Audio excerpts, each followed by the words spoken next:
여러분 안녕하세요. 오후의 경제수다 오수다 김혜연입니다. 안녕하세요. 이효정입니다.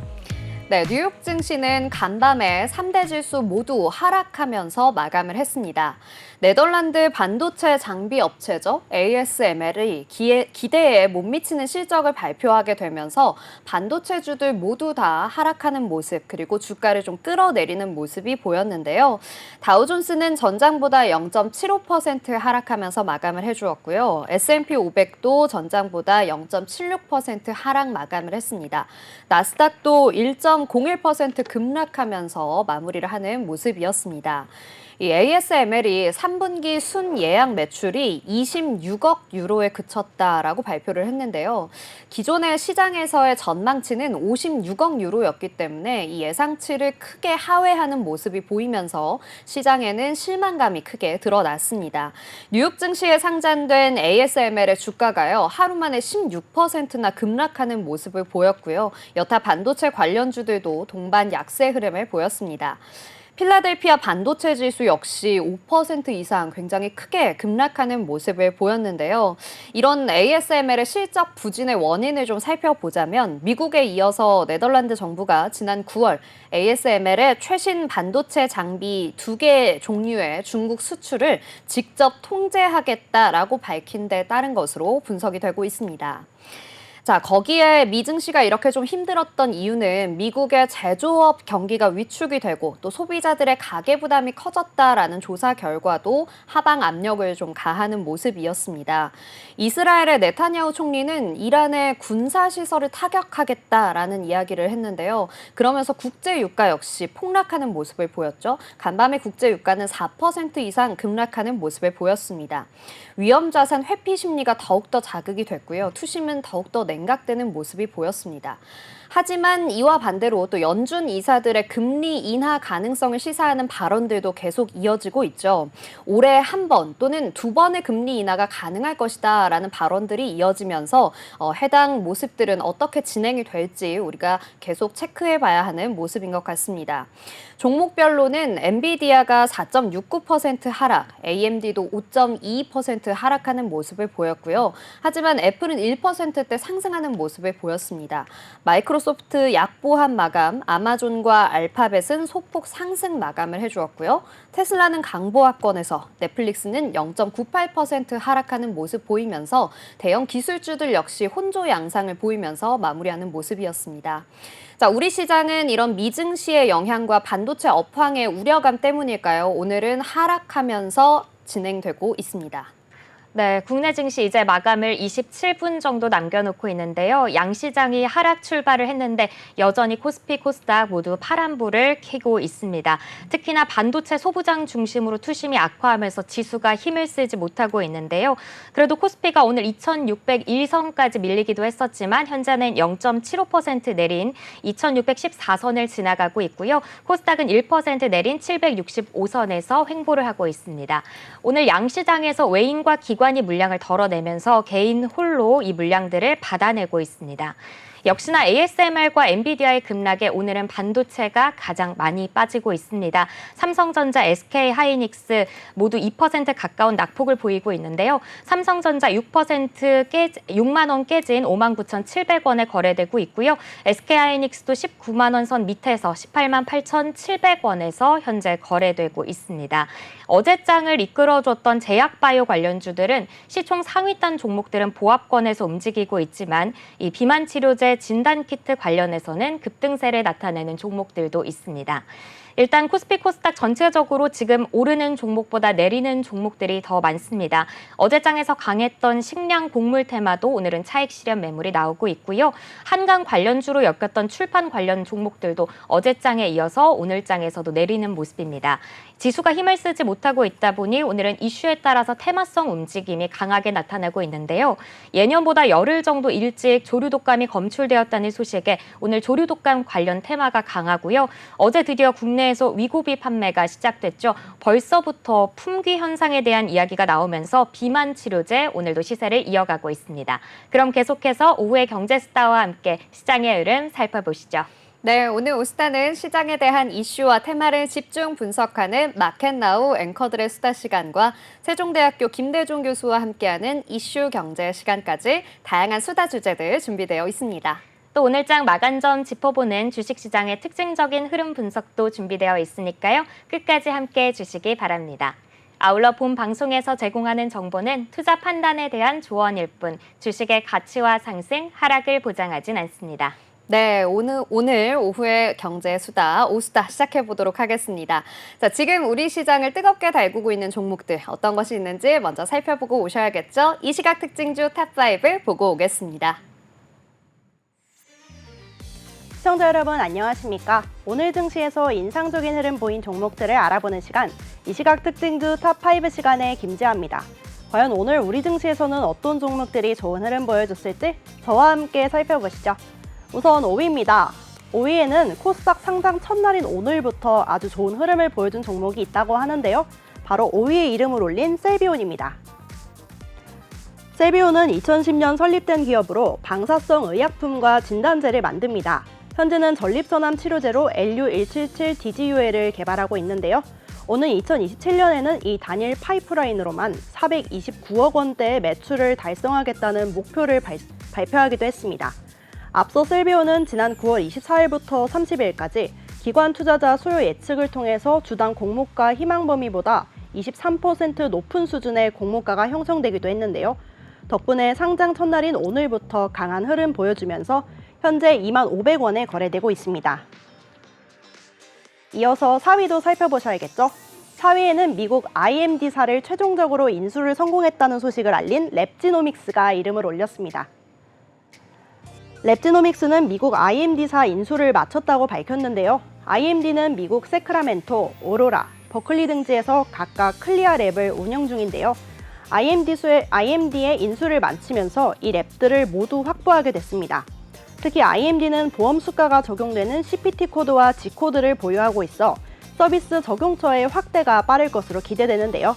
특히나 미국 보험사 중 매출 1위를 기록하는 블루크로스인 블루실드와도 계약된 점이 매출 상승을 기대하게 만들어준 덕분에 오늘 전장 대비 16.33% 오른 3,490원에 거래되고 있습니다. 이어서 3위입니다. 어제 국내 출시됐죠. 바로 비만 치료제 위고비인데요. 그 위고비의 수혜를 입은 블루엠텍이 3위에 이름을 올렸습니다. 유명 비만 치료제인 위고비는 어제 국내에 상륙하자마자 과열 조짐을 보였는데요. 출시 첫날부터 각 병원과 의원들에서는 초도 물량 확보 경쟁에 뛰어들었고요. 온라인 커뮤니티에서는 위고비를 살 수 있는 성지가 실시간으로 공유되기도 했습니다. 이에 위고비의 수입사는 줄릭 파마코리아가 담당하고 온라인 의약품 유통 국내 1위 기업인 블루엠텍을 통해서 병의원으로 공급될 예정이라고 전망되면서 오늘 주가가 올라줬습니다. 덕분에 연중 신고가를 경신하기도 했던 블루엠텍은 현재는 4.26% 빠진 25,850원에 거래되고 있습니다. 이어서 2위입니다. 오늘도 계속해서 신고가를 보여주고 있는 SK바이오팜이 2위에 그 이름을 올렸습니다. SK바이오팜은 뇌전증 치료제인 세노바메이트로 엿새째 주가 상승에 박차를 가하고 있습니다. SK바이오팜은 블록버스터 약물이 될 예정인 세노바메이트, 즉 미국명으로는 엑스코프리의 미국 매출 확장과 이에 따른 영업이익의 고성장과 3분기 호실적이 예상되는데요. SK바이오팜의 3분기 연결 기준 매출액은 1,343억 원으로 전년 동기 대비 48.6% 증가했고요. 엑스코프리 매출 고성장과 우호적인 달러 환율을 바탕으로 3분기 엑스코프리 매출액은 1,187억 원으로 지난해 같은 때보다 무려 51.1% 늘어날 것이라는 증권가의 예측이 나오기도 했습니다. 이처럼 신약 개발에서 좋은 흐름을 보여주고 있는 SK바이오팜은 오늘 좋은 흐름 보여주다가 잠시 주춤한 모습 보여줬는데요. 오늘은 지금 현재 0.16% 하락한 125,700원에 거래되고 있습니다. 네, 이제 대망의 1위입니다. 포드와의 대규모 수주 소식을 알린 LG에너지솔루션이 이름을 올렸습니다. LG에너지솔루션은 지난 8일 벤츠와의 수조원 규모의 배터리 공급 계약을 맺은 지 일주일 만에 다시 한번 초대형 계약을 따냈는데요. 이번 계약을 통해서 LG에너지솔루션은 포드와 총 109기가바이트 규모의 배터리 셀과 모듈을 공급하는 계약을 15일 맺었다고 밝혔습니다. LG 에너지솔루션이 따낸 전기 상용차용 배터리 계약 가운데 가장 많은 물량을 계약하게 됐습니다. 포드 측에서는 LG 에너지솔루션 배터리를 선택한 건 고성능 파우치형 배터리를 높이 평가했다고 밝혔는데요. 덕분에 LG 에너지솔루션은 진입장벽이 높은 상용차 배터리 부문에서 시장 지배력이 강화될 것이라는 기대감 속에 오늘 전장 대비 0.87% 오른 40만 7천 원 선에 거래되고 있습니다. 지금까지 이 시각 특징주 탑5 시간의 김지아였습니다. 네, 잘 들어봤습니다. 이 시각 특징주 탑5 보고 오셨는데요. LG 에너지솔루션 정말 큰 계약들을 연이어 따내면서 오늘 좀 약세장에서도 그래도 빨간불 켜주면서 좋은 흐름 보여주고 있고요. 블루엠텍, 사실 며칠 전에는 또 블루엠텍이 굉장히 하락하는 모습을 보였습니다. 위고비의 기대감이 이미 선반영되었다라는 평가와 함께 또 하락하는 모습이 있었는데 결국에는 비만 치료제의 인기는 사그라들지 않는 걸까요? 블루엠텍 오늘 장에서 다시금 또 빨갛게 움직여주고 있고요. 랩지노믹스는 진단키트 관련 대표주인데요. 오늘 저희가 마켓나우에서 이야기 드리겠지만 랩지노믹스뿐만 아니라 진단키트 관련한 종목들 중에서도 수젠텍 역시 함께 상승하고 있으니까요. 이 부분까지도 지켜보셨으면 좋겠습니다. 자, 그럼 저희는 다음 코너로 넘어가 보도록 하겠습니다. 이어지는 코너는 마켓나우 앵커들의 수다 시간입니다. 자, 여러분 혹시 치킨 좋아하시나요?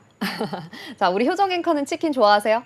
제 최애 음식 중에 하나가 바로 치킨입니다. 네, 저는 어제도 치킨을 먹었을 정도로 치킨 굉장히 좋아하거든요. 사실 뭐 한국인이라면 치킨을 안 좋아하시는 분이 없을 정도로 치킨은 한국인의 소울푸드다라는 이야기까지 나오고 있는데 이 치킨은요, 여러분 당분간 조금은 참아주셔야 할 것 같습니다. 자, 바로 예년보다 빨리 찾아온 이 조류 인플루엔자, 조류 독감 때문인데요. 경상북도의 야생 조류 분변에서요, 고위험성 조류 인플루엔자가 검출됐다라는 소식이 전해졌습니다.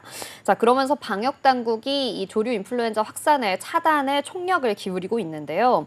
방역 당국은 위기 경보를 주의에서 심각 단계로 격상을 했습니다. 심각 단계로 격상이 되게 되면 조금 더 자주 이 검사를 하게 되고요. 또 출하되는 이 닭들의 검사를 또 일일이 꼼꼼히 다 하게 되는 단계라고 합니다. 이렇게 조류 독감이 좀 지난해보다 열흘 정도 빠르게 다가오게 되면서 시장에서는 육계 관련 종목들이 움직이고 있습니다. 저는 이게 좀 굉장히 신기했는데요. 오히려 좋지 않은 소식이라서 좀 주가가 하락하지 않을까 싶었는데 주가가 상승하는 흐름을 보였어요. 왜 그런가 하고 살펴봤더니 그동안 이 야생조류에서 고병원성 조류 인플루엔자가 발견이 되게 되면 가금 농장에 굉장히 빠르게 퍼졌다고 합니다. 그러다 보니까 이 방역 당국이 굉장히 민감하게 반응을 하고 있는데 국내 철새의 이동 경로와 좀 비슷한 흐름을 보이는 일본에서도 지난 8일에는 야생 조류 폐사체에서 고병원성 조류 독감이 발견이 됐다고 해요. 자, 이렇게 빠르게 발견이 된 것뿐만 아니라 일본의 오염수 방류로 인해서 수산물을 대체할 법한 식품으로 닭고기의 수요가 증가할 것이다 라는 전망이 함께 나오게 되면서 조류 관련된, 육계 관련된 주가들 좀 상승하는 흐름 보였습니다. 도쿄전력이 후쿠시마 제1원자력 발전소 오염수를 10차 방류하겠다라고 밝혔는데요. 오는 17일에 개시한다라고 밝혔습니다. 내달 4일까지 진행이 되고요. 방류량이 무려 7,800톤을 예정하고 있다고 하네요. 네, 이렇게 일본의 오염수 방류의 조류 독감까지 예년보다 빠르게 검출이 되면서 가금류 농장에서는 비상이 걸렸습니다. 특히나 오늘 장에서는 지수가 힘이 약하다 보니까 테마성 움직임이 더욱 두드러지게 나타나고 있는데요. 관련주들이 오전 장에 상당히 힘을 받아서 움직였습니다. 어제 장에서 가장 강했던 테마가 바로 곡물 사료 관련 테마였죠. 그런데 이 조류 독감 테마가 사료 가격 상승과도 연관이 있다고 합니다. 어제 시장에서 뜨거운 이슈였던 러시아의 흑해 곡물길 공격으로 사료 가격이 상승할 수 있다는 이야기가 나오고 있는데요. 러시아가 지난 7일부터 11일까지 우크라이나 남부 해안 지역인 오데사에 5건의 공격을 감행하면서 이 민간인 14명이 사망하고 27명이 부상을 당했습니다. 이 오데사는 우크라이나가 곡물을 수출하는 흑해의 주요 항로인데요. 세계의 주요 곡창지대인 우크라이나의 곡물 수출이 막히게 될 경우에는 우크라이나는 물론이고 전 세계 곡물 가격이 상승할 수 있다는 우려가 나오고 있는 것입니다. 우크라이나는 전쟁 전 기준으로 봤을 때 전 세계에서 이 보리 3위, 옥수수 4위, 밀 5위 수출국인데요. 해바라기 씨유의 경우에는 전 세계 해바라기 씨유 소비량의 52%를 책임지고 있습니다. 우크라이나 러시아 전쟁 발발 직후에는 몇 달 동안 러시아가 흑해 항구를 봉쇄하면서 전 세계 곡물 가격이 크게 오르기도 했었죠. 2022년에 유엔과 튀르키예 중재로 흑해 곡물 협정이 체결되면서 이 봉쇄됐던 우크라이나 주요 항구들이 다시 운영을 하며 곡물 가격이 안정세를 되찾기도 했습니다. 지난 9월까지만 하더라도 흑해를 통한 우크라이나 곡물 수출 규모는 전쟁 전 수준을 회복했었는데요. 러시아가 다시 오데사 항구와 수출 선박에 대한 공격을 개시하면서 다시 한번 식량 파동이 올 수 있다는 우려가 커지고 있는 것입니다. 네, 이렇게 곡물의 수출길이 막히게 되면서 어제 우리 시장에서는 곡물주, 사료주 관련 종목들이 시세를 좀 분출해 줬습니다. 가축을 사육할 때 필수적으로 이 사료를 먹일 수밖에 없잖아요. 그런데 이 배합 사료의 필수적인 주 재료가 바로 옥수수라고 해요. 이 옥수수는 크게 양계용, 양돈용, 낙농용, 비육용으로 분류되는 사료에 반드시 들어가는 재료인데요. 주로 브라질, 미국, 중국, 아르헨티나, 유럽연합, 우크라이나, 인도가 수출을 하고 있습니다. 자, 그러다 보니까 이 각 국가들의 기후적 요인에 따라서 수출이 좀 약해지게 되면 결국에는 사료 가격까지 영향을 받게 되는 것이죠. 거기에 전쟁으로 인한 곡물의 운송 양상까지도 사료 가격에 좀 영향을 미치게 되고요. 가뭄이나 또 파나마 운하의 물류 제한, 홍해 지역의 긴장감 고조와 같은 이유들이 곡물 가격의 변동성을 좀 부추기는 요인으로 작용을 합니다. 자, 사료를 반드시 사용해야 하는 이 사육 농장, 육계 농장들까지도 이 부담이 미치게 되고요. 결국에는 육계 가격의 상승으로 이어질 수밖에 없는 상황이 발생하고 있는 건데요. 이렇게 육계 관련주들이 좀 다양한 이유들과 맞물리게 되면서 상승하는 흐름을 오전장에 강하게 보여줬었습니다. 자, 오늘 시장에서 관련 종목으로는 마니커라는 종목이 정말 크게 급등을 했었는데요. 제가 오늘 메인 자막으로 마니커 왜 이렇게 많이 컸어? 라고 이야기를 했던 것처럼 마니커 정말 급등했었습니다. 현재는 빨간불이긴 하지만 그 힘이 다소 많이 약해진 상태인데요. 굉장히 급등하는 흐름을 보였었지만 역시나 테마주구나라는 것도 여러분이 좀 체크해 보셨으면 좋겠고요. 거기에 마니커 FNG도 함께 상승을 했었습니다. 또 하림지주 역시도 상승 흐름 보여주고 있는데요. 현재 강보합권에서 움직여주고 있습니다. 5,000원대에서 거래되고 있는데요. 역시나 이 하림지주도 테마성 종목이라는 점을 여러분이 꼭 유의해 주셔야겠습니다. 네, 여기에 더불어서 진단키트 테마도 오늘 함께 상승을 하고 있었는데요. 미국에서는 젖소와 가금류를 통한 조류 인플루엔자가 확산되면서 사람이 감염되는 사례도 나타나고 있다고 합니다. 지금까지 총 16명이 감염됐다고 하는데요. 로이터 통신 등에 따르면 이 캘리포니아주 공중보건국은 지난 3일에 캘리포니아 센트럴밸리의 농장 근로자 2명이 조류 인플루엔자에 감염된 사실을 확인했다고 밝혔습니다. 다행히 결막염을 포함한 이 경미한 증상만 있기 때문에 미국의 보건당국이 이 감염자들의 상태를 모니터링하고 있습니다. 여기에 WHO에서 코로나19에 이어서 또 다른 팬데믹이 찾아올 수 있다라고 경고를 하며 오늘 백신, 치료제, 진단키트 관련주들이 힘을 받았는데요. 진단키트 테마 안에서도 오늘 랩지노믹스 상승세가 두드러지고 있습니다. 현재도 16% 넘게 오르면서 3,490원에 거래되고 있는데요. 랩지노믹스는 진단키트 테마에 더불어서 오늘 개별 이슈가 더해지면서 시세를 분출했습니다. 미국의 암 진단과 감염병 진단 서비스를 기술을 제공하는 IMD를 최종 인수했다는 소식이 전해진 건데요. IMD가 운영하고 있는 클리아랩은 미국 전역에 걸쳐서 4개가 운영되고 있는데 이번 인수 계약을 통해서 랩지노믹스가 미국 전역에 K-진단을 보급할 수 있을 것이라는 기회가 마련된 겁니다. 특히나 IMD는 미국 보험사 중에서 이 매출 1위를 기록하고 있는 블루크로스 블루쉴드와 계약이 되어 있어서 서비스 적용처를 빠르게 확대할 수 있을 것이라는 전망도 나오고 있습니다. 네, 그렇습니다. 이렇게 육계 관련주들이 좀 상승하는 이유가 저는 단순히 치킨 때문인 줄 알았거든요. 그런데 이렇게 다양한 배경이 또 있었고 그 영향이 여러 방면으로 또 퍼져 있다라는 것을 확인할 수 있었습니다. 말씀드렸듯이 어디까지나 테마성 상승이기 때문에요. 투자하시는 여러분들 입장에서는 신중하게 대응하시는 게 좋겠다라는 이야기까지 드립니다. 자, 그럼 저희는 또 다음 이슈로 넘어가 보려고 하는데요. 어제장에서 정말 크게 움직였던 업종입니다. 바로 양자 암호 테마인데요. 최근에 다시금 떠오르고 있는 모습을 보여줬습니다. 어제 굉장히 큰 좋은 소식이 전해졌죠.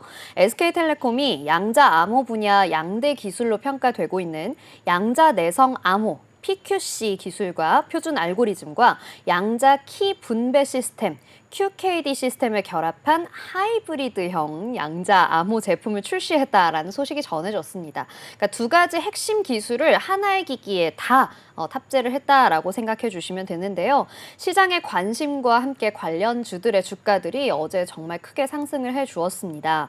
자, 이 이야기로 넘어가기 전에요. 아마 여러분들께서도 저처럼 양자 암호가 대체 뭐야 하시는 분들이 계실 것 같아요.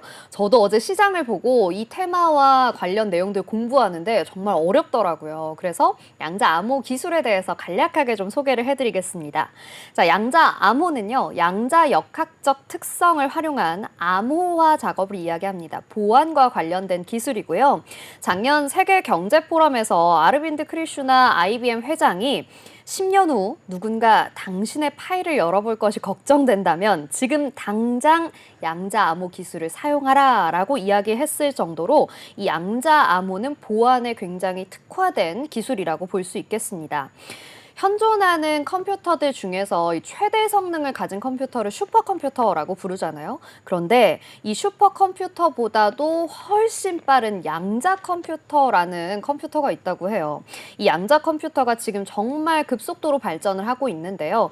현대 암호 체계를 무너뜨릴 수 있다라는 우려가 커지게 되면서 양자 암호 시장을 선점하기 위한 기업들의 경쟁까지도 치열해지고 있습니다. 국내에서는 KT, SK텔레콤, LG유플러스와 같은 통신 3사가 개발에 도전을 하고 있고요. 삼성은 양자 컴퓨터로도 풀 수 없도록 복잡도를 대폭 높인 포스트 양자 암호 관련 특허 출원을 2020년에 14건이나 냈다고 합니다.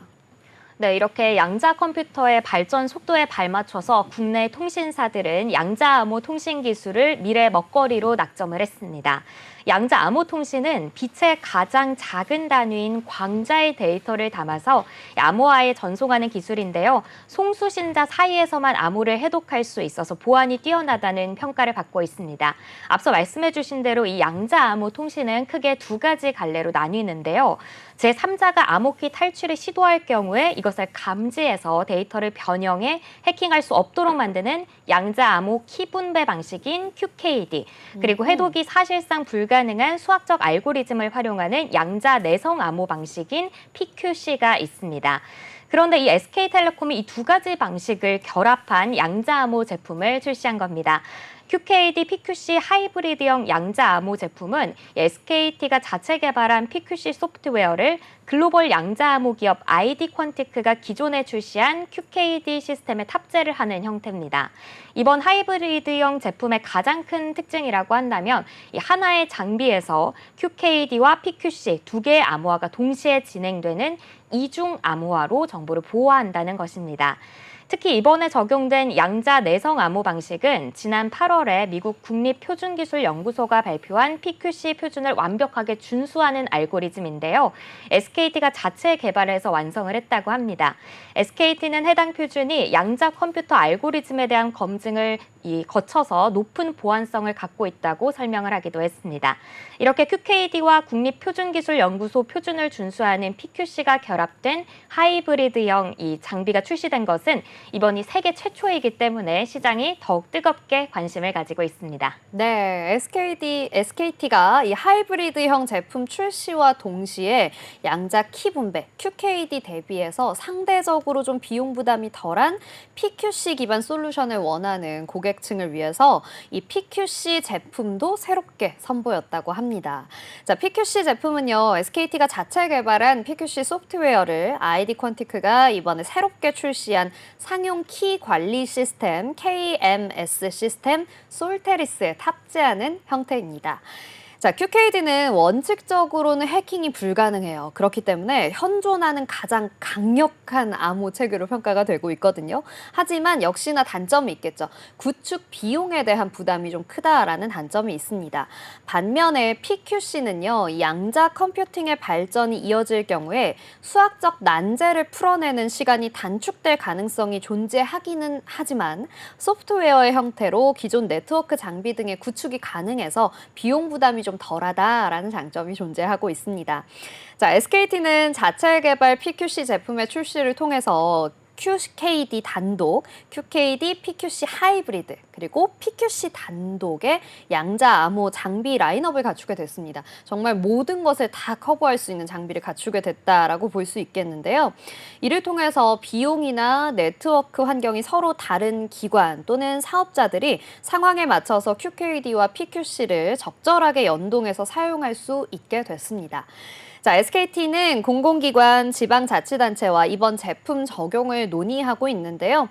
해당 양자 보안 기술 구축을 통해서 중요 공공기관 그리고 지자체의 데이터 보안 수준이 한층 더 높아질 것으로 기대하고 있습니다. 네, 이렇게 SK텔레콤이 세계 최초 하이브리드형 양자암호 상용화에 나선다는 소식에 어제장에서 관련 테마로 매기세가 몰렸는데요.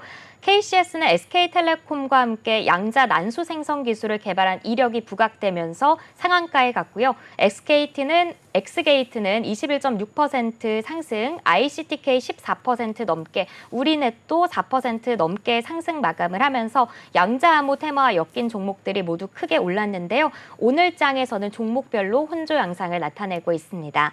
양자암호도 앞서 말씀드린 이 조류 독감 관련 테마와 같이 테마성으로 움직이는 만큼 변동성이 크게 나타날 수 있기 때문에 투자자들의 주의가 필요하다는 이야기가 나오고 있습니다. 네, 그렇습니다.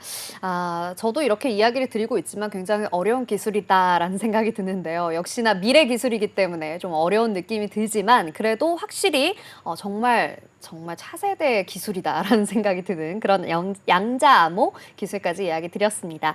자, 이렇게 새로운 보안 기술 이야기를 드렸으니까요. 이제 우리 시장에서 조금 더 주목받고 있는 또 다른 업종 한 가지 더 소개를 해드리려고 해요. 바로 금융주입니다. 최근에 이 미국 증시에서 실적 시즌이 시작이 되면서 속속들이 발표가 되고 있는데요. 미국 뉴욕 증시에 상장한 JP모건 체이스 등 대형 은행들이 호실적에 따른 랠리를 펼치면서 은행주가 움직이고 있습니다. 국내 시장의 은행주들까지도 힘을 좀 받았는데요. 최근 금융 지주사들의 주가가 흐름이 좋았습니다. 3분기 실적에 대한 기대감 그리고 배당주에 대한 관심도 더해지고 있는 건데요. 지난주부터 외국인들이 4대 금융 지주사들의 주식을 매수하고 있습니다. 월요일장에서는 외국인 투자자들이 KB금융, 신한지주, 하나금융지주, 우리금융지주 같이 4대 금융 지주사들에서 약 1,300억 원 규모의 매수 우위를 보였거든요. 외국인 투자자들이 지난 7일부터 11일까지도 4대 금융지주사 주식을 약 2천억 원 넘게 사들이는 등 적극적인 매수에 나섰습니다. 네, 여기에 기관의 순매수도 함께 들어오면서 금융지주들을 중심으로 최고가, 52주 신고가 경신이 줄을 이었습니다. 메리츠 금융지주는 지난 14일에 최고가를 새로 썼고요. JB금융지주도 최고가를 새롭게 경신을 했습니다. 한국금융지주 역시 78,200원까지 상승을 하면서 52주 신고가를 갈아치웠는데요. KB금융 같은 경우에는 7거래일 연속 상승하면서 월요일장에서 역대 최고가를 경신하기도 했습니다. 월요일장에 워낙 크게 오르다 보니까 어제장에서는 금융지주사들 한 걸음 쉬어가는 모습이고요. 오늘장에서도 약보합권의 움직임을 나타내고 있습니다. 국내 은행주 가운데서는 KB금융과 하나금융지주가 가장 크게 올랐습니다. 이 배경에는 밸류업 기대감이 있다는 분석도 나오고 있는데요. KB금융과 하나금융지주가 다음 주에 올해 3분기 실적을 발표하면서 함께 기업가치 재고 계획을 공시할 예정인데요. 실적 발표 날에 이 부분도 함께 체크를 해보시는 것이 좋겠습니다. 이번 주 초에 은행주를 비롯한 보험주, 증권주가 함께 상승을 했습니다. 날씨가 쌀쌀해지면 배당주를 살펴보라는 말이 있죠. 연말을 앞두고 배당주에 대한 관심이 높아지고 있는 점도 주가에 함께 영향을 주었을 것으로 생각됩니다. 네, 저도 배당주를 좀 준비를 해놨어야 되는데 아쉽다라는 생각이 드는 요즘이었거든요. 네. 자, 그런데 여기에다가 이 한은이 38개월 만에 금리를 내렸습니다. 그래서 시중금리가 좀 금리가 내려왔다라는 소식에 좋은 모습이 보일 줄 알았는데 시중금리가 오히려 강세를 띄었거든요.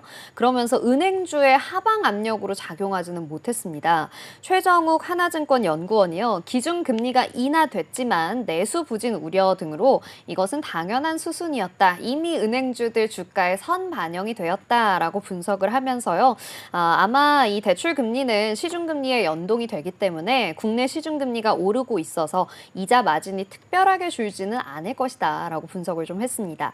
오히려 이 JP모건 체이스와 같은 미국의 은행주들도 3분기를 호실적을 냈고요. 또 은행주 전반이 크게 올랐죠. 지난 11일 JP모건 또한 기준금리 인하 국면에서도 올해 3분기에 순이자 이익이 늘었다라고 밝혔습니다. 같은 날 웰스파고 또한 올해 4분기에 순이자 이익이 증가할 수 있을 것으로 내다봤고요.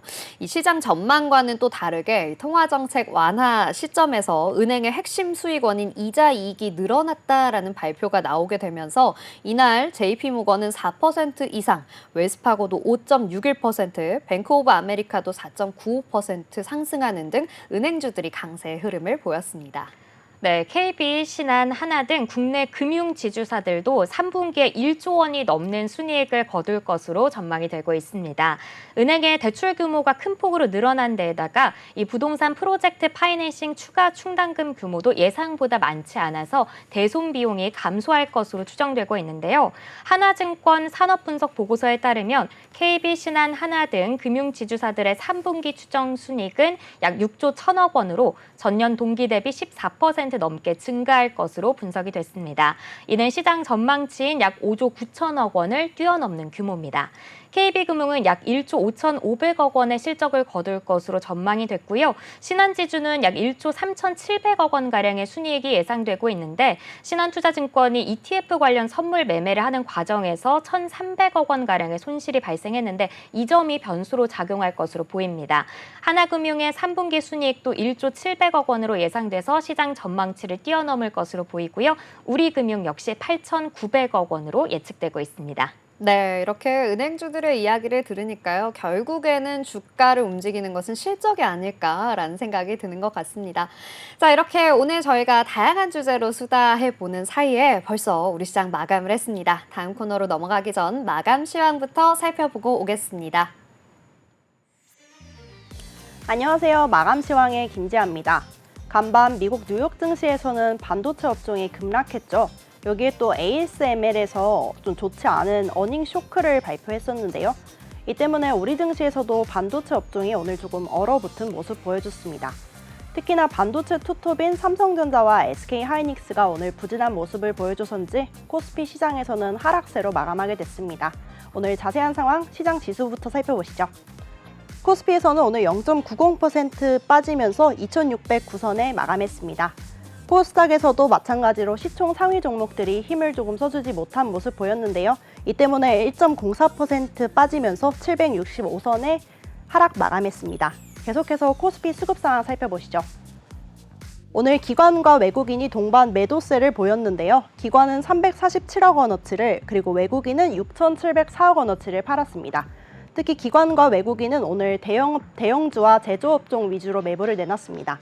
하지만 개인이 오늘은 6,608억 원어치를 사들이는 모습 보여줬는데요.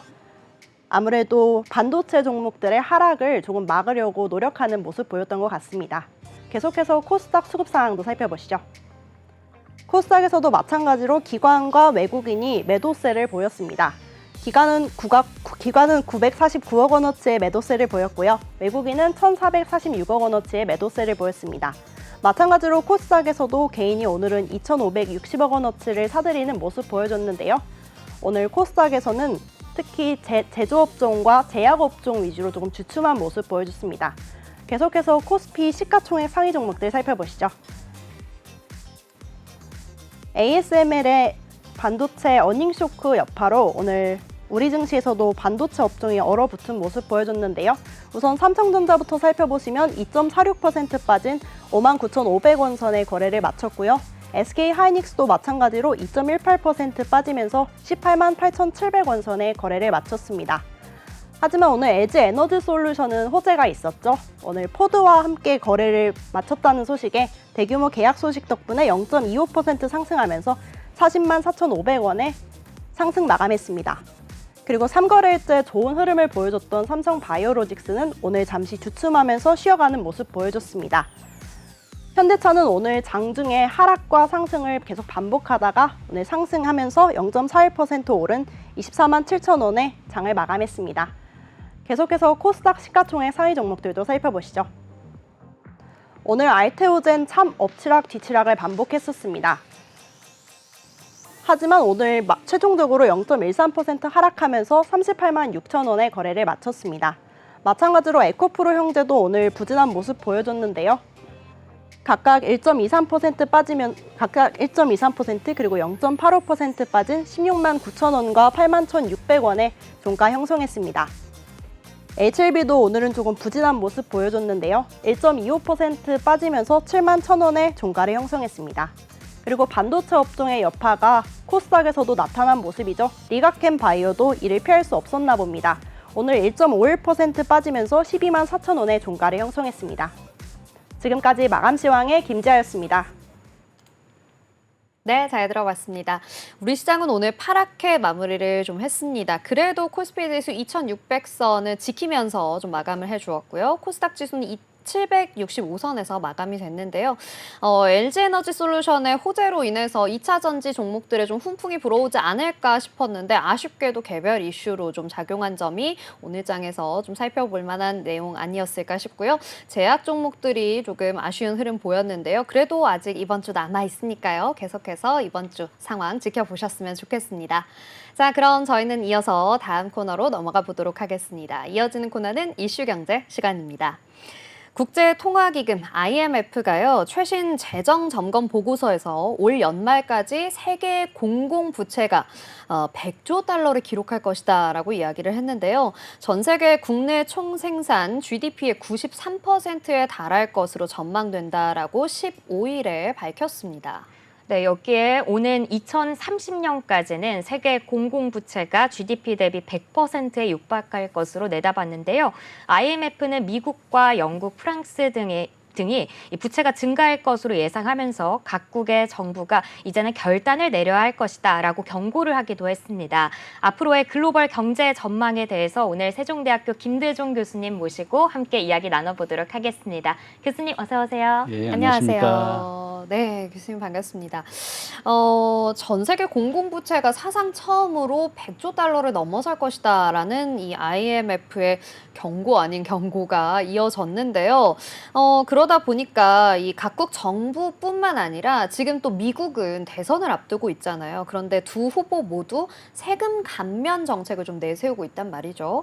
앞으로 좀 우리 IMF가 경고한 것처럼 이렇게 좀 흘러갈지 좀 걱정이 됩니다. 앞으로의 글로벌 경제 전망은 또 어떻게 보고 계실까요?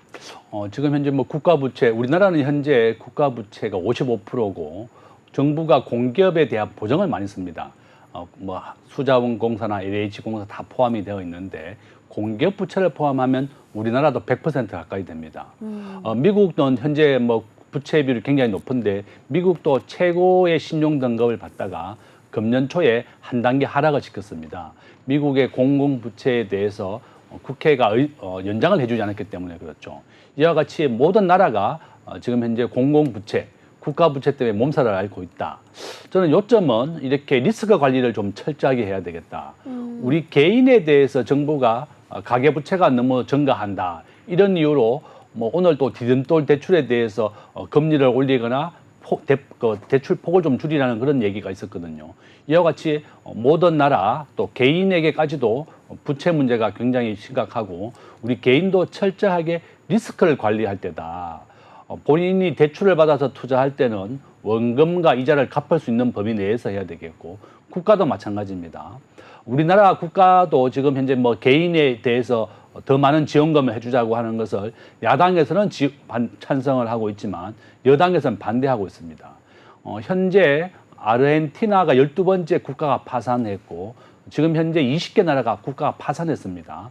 바로 퍼주기를 하거나 국가가 부채를 열렸기 때문에 그렇죠. 요점은 한국을 포함해서 건전한 재정을 유지하는 것이 굉장히 중요하고 막 퍼주기 해서는 이렇게 국가 전체의 리스크를 가져온다. 우리 개인과 국가가 리스크를 철저히 관리할 때다. 이렇게 말씀을 드리겠습니다. 네, 개인과 국가가 함께 철저하게 리스크 관리를 하는 것이 좀 필요할 것 같다. 이렇게 말씀을 해주셨는데요. 이번에는 또 달러에 대한 이야기를 해볼까 합니다. 미국 달러화 가치가 10주 만에 최고치를 기록했습니다. 최근에 미국 경제 지표가 견조하게 나오면서 미국 경제에 대한 연착륙에 대한 기대감이 함께 나오며 달러 강세가 이어지고 있다는 분석이 나오고 있는데요. 교수님, 앞으로 국제 통화 전망은 어떻게 바라보고 계신가요? 우리가 국제 결제를 100이라고 했을 때 달러가 차지하는 비중이 한 60% 정도 되고 유로화가 한 23%, 그다음에 파운드화, 그다음에 엔화, 그다음에 일본의 중국의 위안화까지 되어 있습니다. 그래서 일본의 엔화는 한 5% 정도, 위안화가 한 3% 정도 되죠. 저는 이제 미국이 경찰 국가를 하면서 기축 통화 두 가지 역할을 하고 있는 겁니다. 근데 만약에 트럼프가 된다 그러면 굉장히 자기 중심, 미국 중심으로 전환하게 될 것이지만 경찰 국가는 포기하고 이 기축 통화만큼은 계속 유지하려고 할 겁니다. 우리가 과거에 이라크 전쟁이 있었지만 이라크가 달러의 결제를 버리고 러시아 루블화를 또 쓰려고 했었어요. 바로 이런 이유 때문에 미국이 더 중요시하는 것은 기축 통화의 그 권위를 잃어버리는 겁니다. 바로 이런 이유 때문에 이라크 전쟁이 벌어졌다. 이렇게도 볼 수 있고요. 미국은 항상 전 세계 기축 통화에 지금 근본적인 역할을 하고 있습니다. 우리나라 달러화도 1970년도에 1달러 200원이었는데 지금 현재 한 1,350원 정도 합니다. 그러니까 우리나라의 달러는 매년 한 85% 확률로 계속 상승하고 있다. 이렇게 보면 되겠고 또 환율이 올라야만 우리나라가 수출이 잘 되지만 또 한국은 석유를 100% 수입합니다. 그래서 균형 수지를 유지하는 것이 중요하고 우리 국가도 위험에 대해서 철저하게 대비해야 되겠다. 우리 원화가 지금 국제 결제에서 이용되는 비율은 0.1%밖에 안 되고 35위 수준입니다.